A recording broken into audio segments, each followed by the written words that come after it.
On Christmas Eve, my father stood up from the dinner table, looked me dead in the eye, and said, "You need to leave tonight." I didn't scream, I didn't beg. I just packed my things, walked out the door, and with one click I cut off every bill that kept their world running. What happened next? Their house went dark. Their lives unraveled, and for the first time I realized something life-changing. Sometimes the best gift you can give yourself is walking away. Stay with me, because by the end of this story, you'll understand why losing everything can be the beginning of finally choosing yourself. On the outskirts of Cleveland, Ohio, tucked behind a line of withered oak trees, and forgotten by most maps, stood the small house where Emily Carter lived. She was 24 years old, juggling a full-time job at an insurance company and a part-time life. She hadn't exactly chosen a life of silently carrying the weight of a crumbling family. The house itself was a living metaphor for what their lives had become.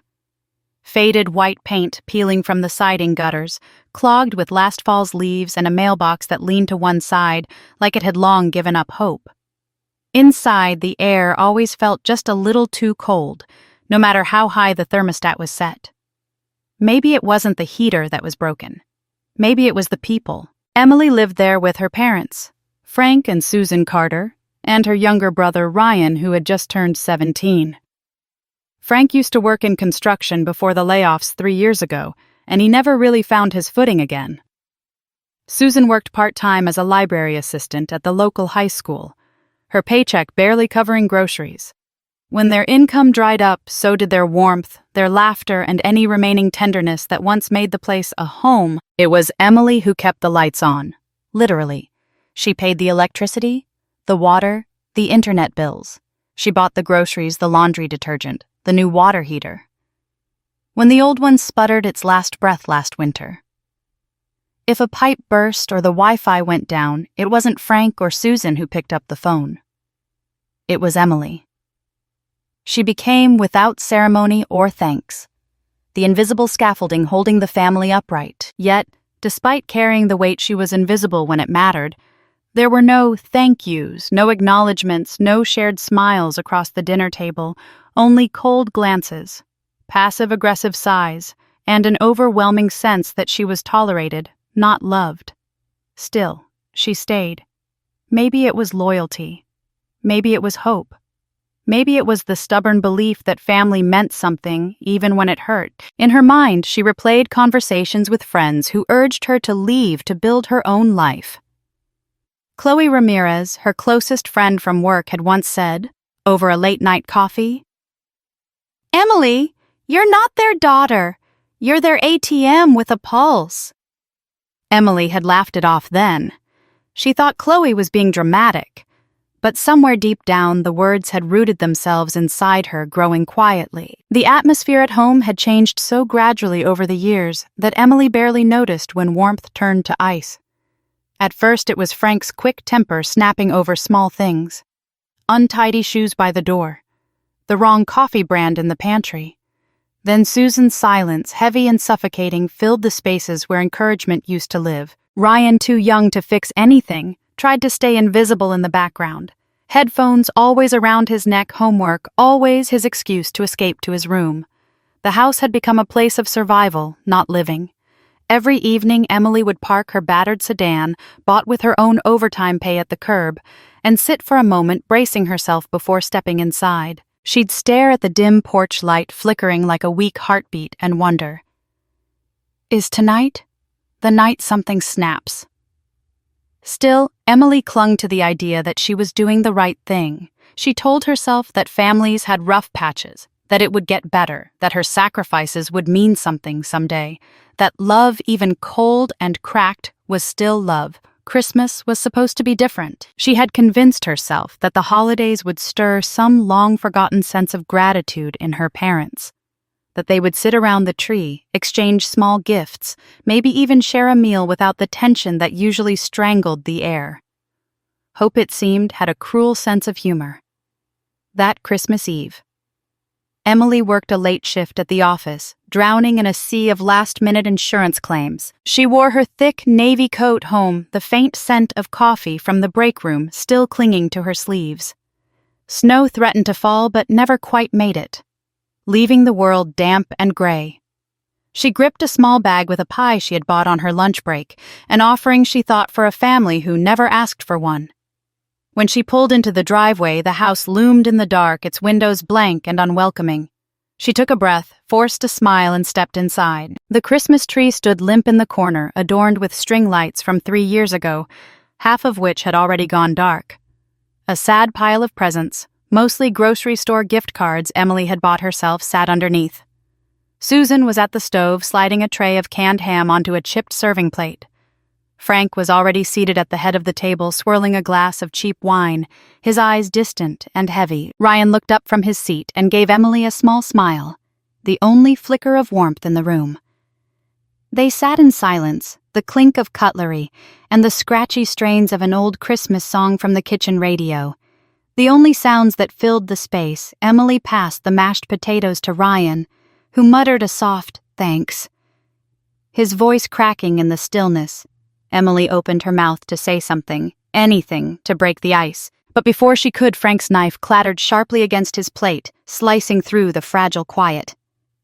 The air shifted. Emily froze. Something was about to happen. Something she couldn't stop. And so on. That bleak Christmas Eve, at a table meant for celebration, but set instead for betrayal. Emily Carter's life was about to change forever. Frank set his wine glass down, a little too hard, the echo of it rattling down the thin table. Emily looked up, fork still midair, her heart thudding without reason. She caught a glimpse of Ryan's wide eyes, frozen halfway to taking another bite of his ham. Frank leaned forward, resting his elbows heavily on the table, his gaze drilling into Emily as if blaming her for every crack in the walls, every unpaid bill, every disappointment. "You can't stay here anymore." Frank said, his voice flat and final. "You need to leave." The words dropped into the room like a sledgehammer. For a full heartbeat, Emily thought she had misheard him. Her hand trembled slightly as she set down her fork. "What did you say?" Frank didn't blink. "You heard me? This is my house. You've been living here long enough. It's time you figured out your own life." Emily's mind scrambled, her heart pounding against her ribs. Was this some twisted joke? A drunken outburst he'd regret in the morning? She turned to Susan, hoping, pleading for a sign. An intervention, a correction, anything. But Susan only bowed her head, staring into her plate as if studying the lifeless peas and carrots could somehow transport her elsewhere. A laugh, dry and humorless, escaped Emily's throat, though there was nothing funny about this moment. "I've been paying your bills," she said, her voice a strained whisper. "I've kept this place running." Frank shrugged, utterly unmoved. "We didn't ask you to." Ryan dropped his fork with a clatter. His face was flushed, a mix of shock and anger twisting his young features. "If she leaves, who's next?"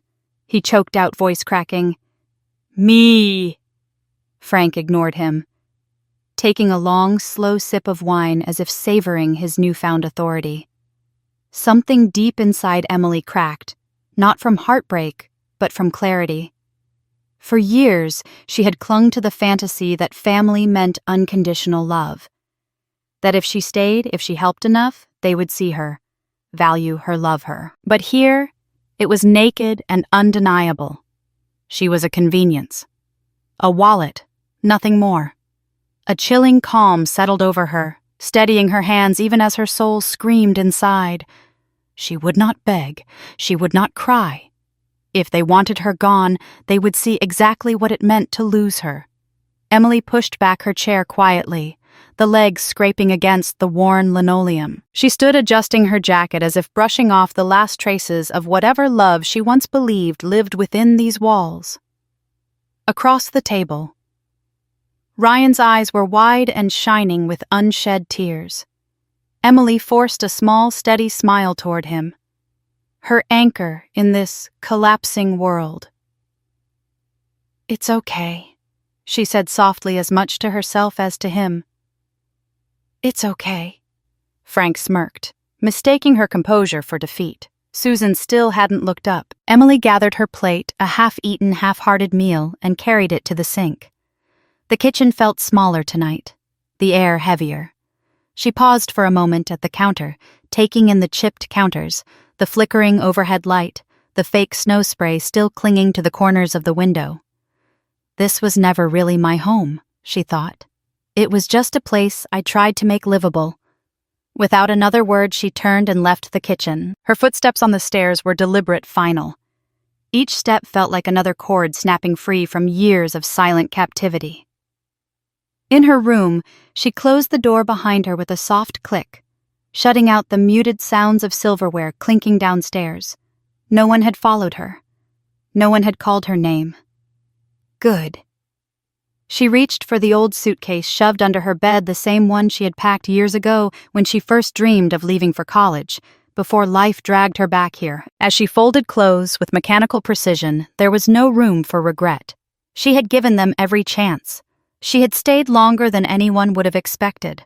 She had sacrificed more than they ever realized. There was a soft knock at the door. "Emily," Ryan's voice whispered. She unlocked it, and he slipped inside, shoulders hunched as if trying to make himself smaller than the sorrow threatening to swallow him whole. "Are you really leaving?" he asked, voice barely above a breath. She nodded, unable to trust herself to speak for a moment. Ryan sat on the bed, his fingers twisting the hem of his sweatshirt. "But if you go," his voice cracked, "who's gonna pay for everything? They can't do it." Emily crouched down in front of him, resting her hands on his trembling ones. "I know," she said quietly, "but I can't live my life like this. Rye, I can't keep being the lifeline they resent. I deserve to breathe." Ryan wiped his sleeve across his face, roughly. "Then take me with you." Her heart shattered all over again. She wanted nothing more than to scoop him up, to save him, to flee with him into some better life. But reality had its own brutal rules. "You're still in school," she said, voice thick with grief. "You need to finish. You're almost there. Once you turn 18, I'll help you, I promise." Ryan nodded slowly, biting his lips so hard it turned white. "You'll still text me, right, every day?" "Every single day," she whispered, pulling him into a fierce hug. They clung to each other in the empty, fading light of the room that had once promised safety, but delivered only survival. When he finally pulled away, Emily zipped up her suitcase and stood. She gave Ryan one last look, the boy who still believed in goodness despite everything, and saw in his eyes a reflection of her own battered hope. "Be strong, Rye," she said, voice steady. "I'll find a way for both of us." With that, Emily Carter stepped out of her room, out of the only life she'd ever known, and into the bitter, necessary unknown. And not a single soul from that cold house came to say goodbye.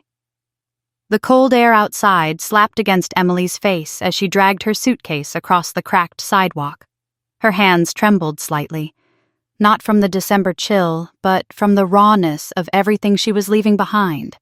No one had come after her. No one had even opened the door to watch her go. Good, she thought. It made it easier. Her car, an old blue sedan with more miles than she liked to admit, sat waiting at the curb. It felt more like a lifeboat than a vehicle tonight. She tossed the suitcase into the trunk, climbed inside, and gripped the steering wheel for a moment before starting the engine. The house behind her remained dark and silent. No movement, no goodbyes. Not even a window curtain shifting. It was almost funny. She had spent years telling herself she was essential, that without her the house would collapse. But tonight they let her leave without so much as a whisper. The drive to Chloe Ramirez's apartment was short, only 15 minutes across town, but each mile felt like peeling away another layer of a life she no longer recognized. When she arrived, Chloe was already standing by the door, wrapped in a worn hoodie and fuzzy socks, holding a steaming mug of cocoa. She didn't ask questions. She simply opened her arms, and for the first time all night, Emily allowed herself to lean into someone else's strength. "You can stay as long as you need," Chloe said, squeezing her tight. Emily nodded, swallowing the lump in her throat. She wasn't ready for words yet. She wasn't ready for comfort. Not until she handled the business she had left unfinished. Later that night, after Chloe had gone to bed and the apartment was bathed in soft, forgiving darkness, Emily pulled out her laptop. She sat cross-legged on the living room floor, surrounded by moving boxes Chloe hadn't unpacked yet, the scent of vanilla candles lingering in the air. One by one, she opened the tabs.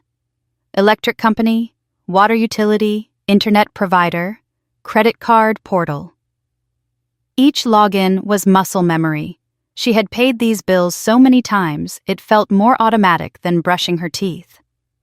But tonight wasn't about paying. Tonight was about reclaiming her freedom. Her cursor hovered over the Remove Autopay button for the electric bill. For a split second, hesitation flickered in her chest. Then she clicked, a pop-up appeared. Are you sure you want to remove this payment method? Future payments will be the responsibility of the account holder. Emily smiled, small, tired, but genuine, and clicked. Yes. The dominoes began to fall. Water. Internet. The secondary credit card Susan used to binge-watch TV shows late into the night while Emily worked overtime. All of it gone. As she worked, a thought drifted through her mind, slow and heavy. I used to think I was helping. I used to believe I was saving them. But the truth was, I was only propping up their weakness, enabling them to sink deeper into their own helplessness without ever learning to swim. Her hands didn't tremble anymore. They moved with purpose, cutting cords that should have been severed long ago. The final portal was the Amazon Prime account, a small thing, almost petty. But it was more than movies and free shipping. It was another chain around her neck, one that had tightened a little more with every thanks for buying that and every unspoken expectation. She logged in, removed her card, signed out, closed the laptop with a soft click that sounded to her ears like a final door shutting. Emily leaned back against the cool wall and exhaled for what felt like the first time in years. The silence around her wasn't heavy like it had been at home. It was clean, new, hopeful. She closed her eyes and whispered to the empty room. Freedom doesn't ask for permission. And in that quiet, empty space, no family yelling, no passive-aggressive sighs, no constant pressure to be everything for everyone. Emily Carter was finally, gloriously alone, and for the first time she realized how beautiful alone could be. The fallout didn't take long to arrive. The morning after Emily severed her financial ties to her parents, her phone lit up like a Christmas tree gone haywire. Missed calls, voicemails, text after text, each one more frantic and furious than the last. First came Susan's messages. Emily, the power's out. What's happening? The internet is down. We can't even use the TV. You need to fix this. Then Frank's colder and sharper. You think you can just walk out and leave us in the dark? Ungrateful brat, you owe us everything. Emily read them all while sitting at Chloe's small kitchen table sipping her lukewarm coffee. She didn't respond. There was no point. The bridge wasn't burning, it had already collapsed into ashes. Chloe leaned over from the stove where she was making scrambled eggs. They really think they still get to demand things from you. Emily shrugged, setting her phone face down. They always have. They think it's their right. You know what I think, Chloe said, flipping the eggs with an aggressive sizzle. Sometimes family is just a word. Blood doesn't guarantee loyalty or love. Emily smiled faintly. You sound like a therapist. Yeah, well, Chloe said, plopping a plate in front of her. Sometimes life forces you to learn the hard truths without the degree. Emily picked at her eggs, her mind miles away back at the house with flickering lights and empty gratitude. She wanted to believe the worst was over, but she was wrong. Later that afternoon, while organizing client files at work, Emily received an email notification from her bank. Suspicious login attempt detected. Please verify your account security immediately. Her heart dropped. She clicked through to the alert page. 3 failed login attempts. 1 password reset request from an unfamiliar device. Location. Her parents' neighborhood. Her stomach turned. There was no doubt who was behind it, Frank. Without hesitation, she logged into her banking app from her phone and initiated full lockdown procedures. Password change with 16 random characters. Two-factor authentication linked to a private unlisted email address. Security questions changed no longer. Anything they could guess, like her childhood pet or the street she grew up on. She moved fast, her hands steady, but her chest hollow. It wasn't just about money anymore. It was about control. Frank wasn't trying to hurt her financially. He was trying to yank her back into their grasp, trying to prove she couldn't exist without them, trying to punish her for daring to choose herself. The thought made her nauseous. Chloe picked up on her mood instantly when Emily got home that evening. "You look like someone kicked your dog," Chloe said gently, setting down 2 mugs of tea. Emily slumped onto the couch. "Frank tried to hack into my bank account today." Chloe froze, then sat down slowly beside her. "Jesus, Emily, that's not just toxic. That's dangerous." "I know," Emily said, staring down at her hands. It's like they're not even pretending to be family anymore." "Maybe they never were," Chloe said softly. "Maybe you just wanted it so badly you didn't see what they were." Emily closed her eyes, the truth of Chloe's words settling heavy in her chest. She had wanted to believe. She had stitched together every cold shoulder and harsh word with excuses. They were stressed. They didn't mean it. They loved her deep down. But maybe there was no deep down. Maybe all that existed was what was right in front of her, 2 people who would rather destroy her than let her walk away. Chloe placed a hand on Emily's knee, grounding her. "You're not crazy for wanting a family," she said, "but you're brave for realizing you deserve better." Emily swallowed hard against the lump rising in her throat. "Sometimes," Chloe continued, voice steady, "family is just a title, not a promise." Emily nodded slowly, the words carving themselves into her soul. She wasn't abandoning her family. She was escaping the wreckage of people who had abandoned her long ago. That night before bed, Emily went through every account, banking emails, subscriptions, and fortified them like a castle preparing for siege. New passwords, new verifications, new locks on every door they might try to force open. Because she understood now, this wasn't just about survival anymore. It was about reclaiming her life before they could tear down what she was just beginning to build, and she was ready. No more guilt. No more apologies. Just freedom. Hard-earned, fiercely defended, unapologetically hers. The pounding came just after sunset. At first, Emily thought it was a neighbor's door, an Amazon delivery, or maybe kids playing pranks. But then she heard the voice. Raw, furious.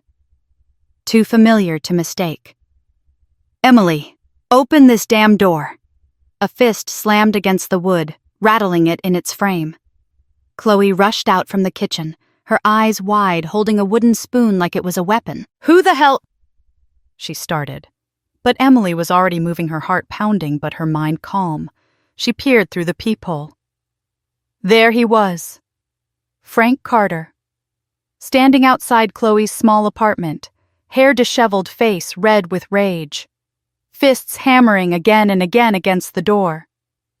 "You think you can just leave us?" He bellowed the hallway, amplifying his voice. "You think you're better than your own family?" Chloe backed away, panic flashing across her face. "Emily, call the cops." Emily was already dialing, her hands remarkably steady.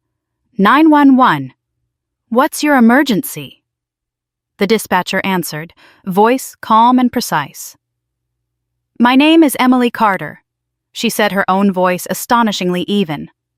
"My father is outside my friend's apartment. He's threatening me and trying to force his way in. We're both inside. The door is locked." "Stay on the line," the dispatcher instructed. "Officers are en route. Stay away from the door." Frank's voice boomed again. "You owe us. You're nothing without us. Open up." Emily's grip on the phone tightened. She pressed her back against the far wall, putting as much distance between herself and the door as she could. Across the room, Chloe was trembling, but Emily caught her eye and gave a small nod.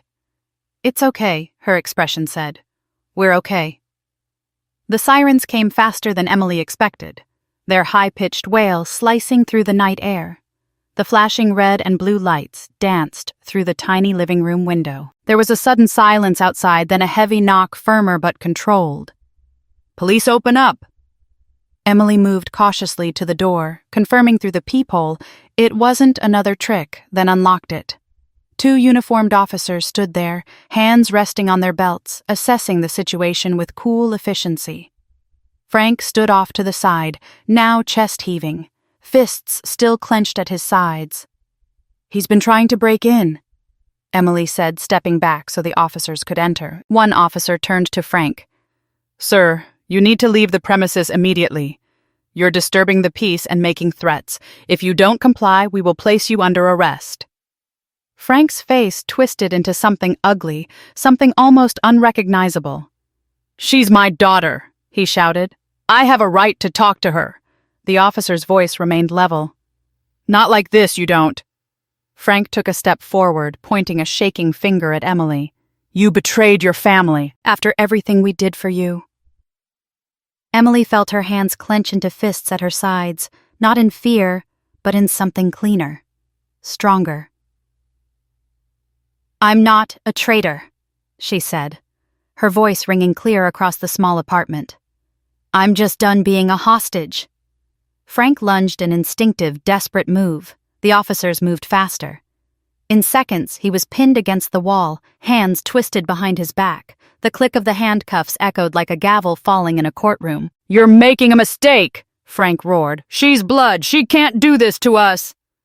But Emily just stood there, breathing steadily, feeling something heavy and toxic lift off her chest. For the first time in years, she wasn't the one shrinking back in fear. She wasn't the one apologizing for existing. As the officers led Frank down the stairs, his shouting growing fainter with every step, Emily felt a profound, aching sadness. Not for him, for the version of her that had once believed he could be better. She closed the door quietly, locking it behind her. Chloe exhaled a shaky laugh and slumped onto the couch. "Holy hell," she muttered. You're seriously badass, you know that." Emily allowed herself a small, grim smile. "No," she said softly, "I'm just free."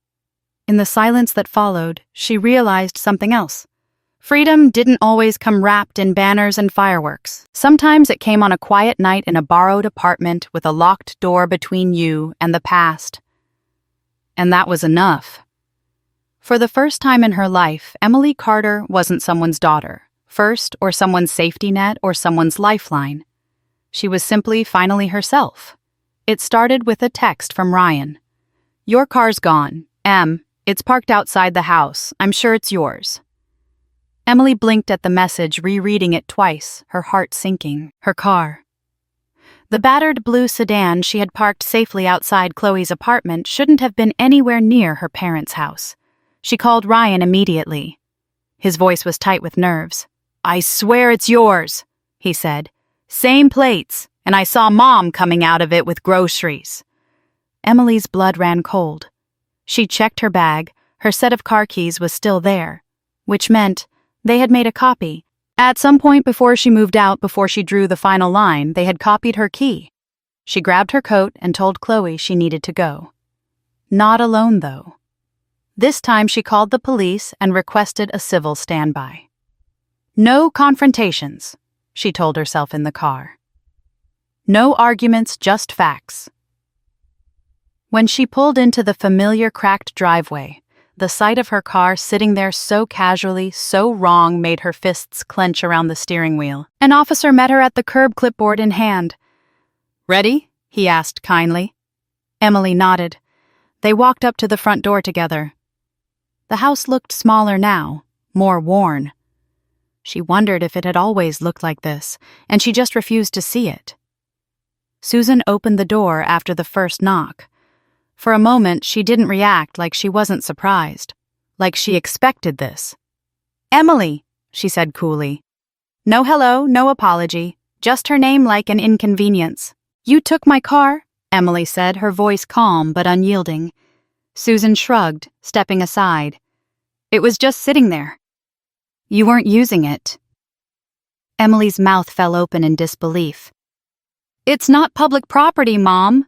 It's mine. Susan waved a dismissive hand. I needed it. We needed it. What's the big deal?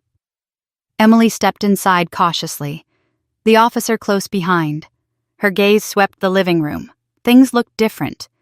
Items she had left behind in her rush to move out were missing. My laptop, Emily said more to herself than to anyone. Where's my laptop? Susan hesitated, then spoke with a casual cruelty that took Emily's breath away. I sold it, she said. We needed the money, medicine for your father, groceries. Emily stared at her mother. This woman she had once believed loved her unconditionally and saw a stranger. You stole from me, Emily said quietly. You broke into my life and stole from me. Susan's jaw tightened. Don't be so dramatic. You're not even living here anymore. Emily turned to the officer, pulling her registration from her bag to prove ownership of the car.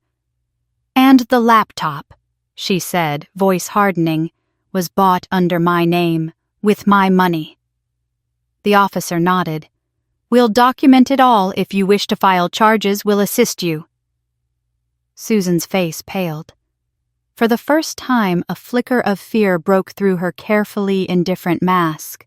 Emily, honey, she said, reaching out. Don't do this. We're family. Emily stepped back out of reach. No, she said, her voice clear and ringing in the hollow shell of the house. You don't get to hide behind that word anymore. She pulled her phone from her pocket and began filing the theft report, her fingers moving without hesitation. Susan's eyes filled with tears, not of regret, Emily realized, but of panic, of losing control. You're destroying us, Susan whispered. Susan. Emily looked her mother in the eye, feeling the last fraying thread between them snap cleanly apart. I'm doing what you should have taught me, she said, each word like a stone dropped into a still lake. Protecting myself. Susan didn't answer, couldn't answer. Maybe she knew deep down that Emily was right, or maybe she simply didn't care enough to try anymore. The officer instructed Susan to gather Emily's remaining belongings, what little was left, and return them. Emily signed the report, formal and clinical. As she loaded the last box into the back of her own car, she took one final look at the house. It didn't feel like home anymore. It hadn't for a long time. It was just a place where she had survived, and survival wasn't the same as living. Emily closed the trunk with a quiet, satisfying thud, climbed behind the wheel and pulled away without looking back. This time there was no grief, no longing, only relief. For the first time, she wasn't mourning the family she lost. She was celebrating the woman she was becoming. The text came early one morning just as the sun was beginning to pull itself over the horizon, washing Chloe's living room in pale gold light. Sis, I'm 18 today. I'm ready. Emily stared at the screen, her breath catching. She ran her fingers lightly over the message, as if it might dissolve if she touched it too hard. Ryan was ready. He had made it. They both had. She texted back immediately. I'll be there in an hour. Pack light. The drive across town felt strangely dreamlike. Familiar streets blurred past her windows. Old landmarks she had once tied to childhood memories, now feeling like distant ghosts. When she pulled into the cracked driveway of the house she had fled months earlier, she felt no fear, no anger, only a bittersweet numbness.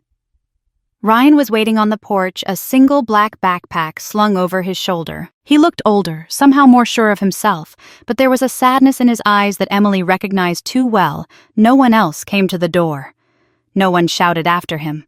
No one tried to stop him. Frank and Susan stayed hidden inside like cowards, refusing to acknowledge what they had lost. Emily parked and got out of the car. Ryan crossed the yard in 3 long strides, and before she could say anything, he hugged her tightly, backpack bumping against her side. You're really ready? She asked softly into his shoulder. He nodded without pulling away. There's nothing left for me here.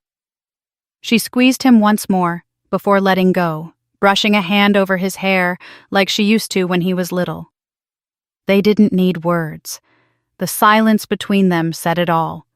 Emily popped the trunk and Ryan tossed his bag in without ceremony. It was almost laughable how little he was taking from a place he had spent his whole life in. "Nothing else?"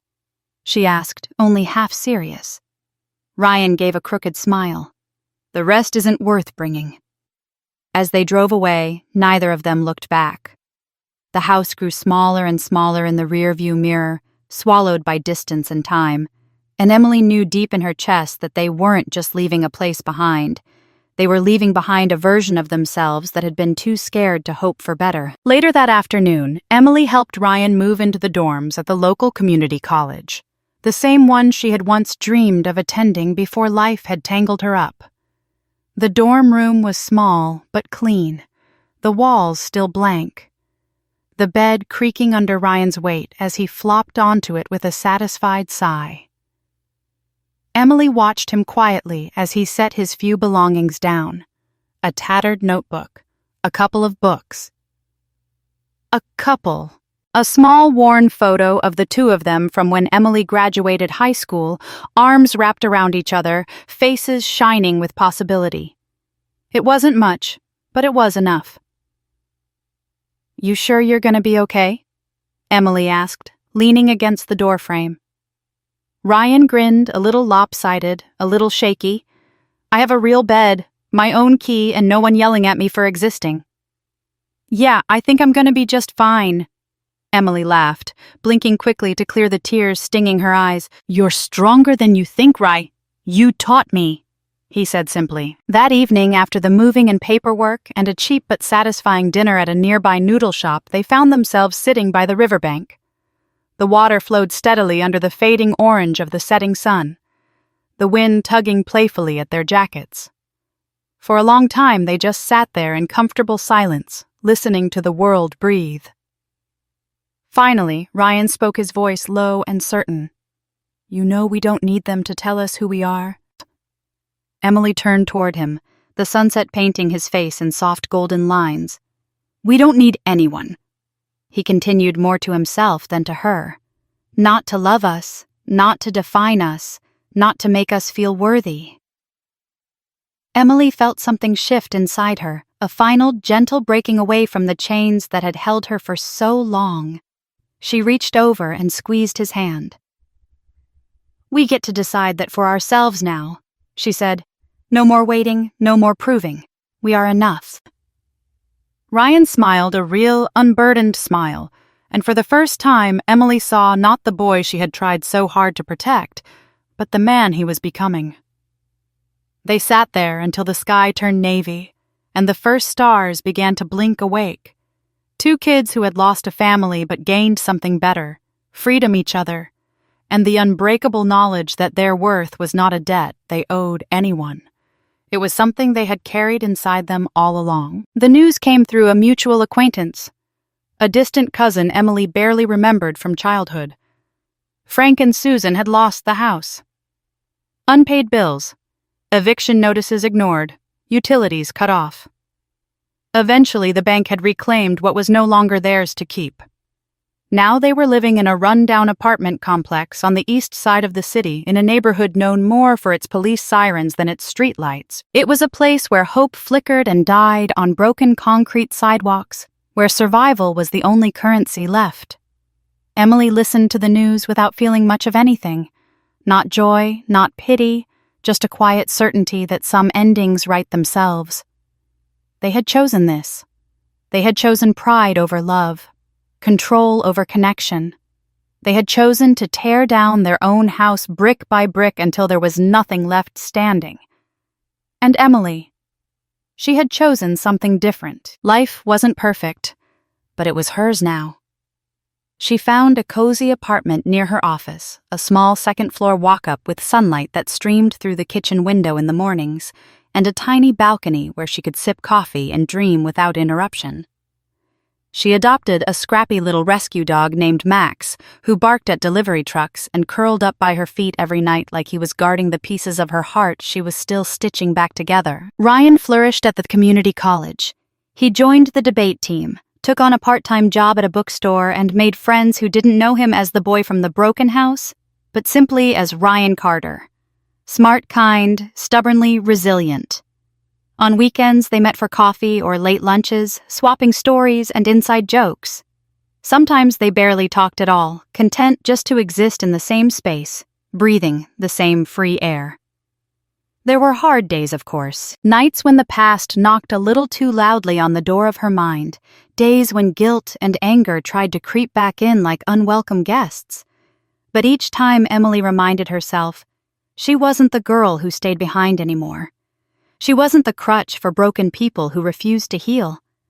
She was someone new, someone brave. One crisp autumn afternoon, Emily and Ryan found themselves at their favorite spot by the river, the same place they had come to so many months ago, when everything still felt raw and uncertain. The trees were a riot of gold and crimson, their leaves fluttering down like confetti in the wind. The river shimmered under the slanting sun, and for once the world felt perfectly, achingly still. They sat side by side on the grass, watching the current roll past. Ryan tossed a pebble into the water, breaking the surface into 1,000 tiny ripples. Emily smiled, wrapping her arms around her knees. "You ever think about it?" Ryan asked, his voice easy now, free. "Think about what?" She said. "Where we came from. Where we are now." Emily took a deep breath, the crisp air filling her lungs. "Sometimes," she admitted, "but not the way I used to." Ryan looked over at her, waiting. Emily turned her gaze back to the river, the sun setting fire to the horizon. "Family," she said slowly, "isn't where you're born. It's where you're loved without having to earn it, without having to pay for it with pieces of yourself." Ryan nodded, a quiet understanding passing between them. "We built our own family," he said. "We did." Emily agreed, her voice thick with pride.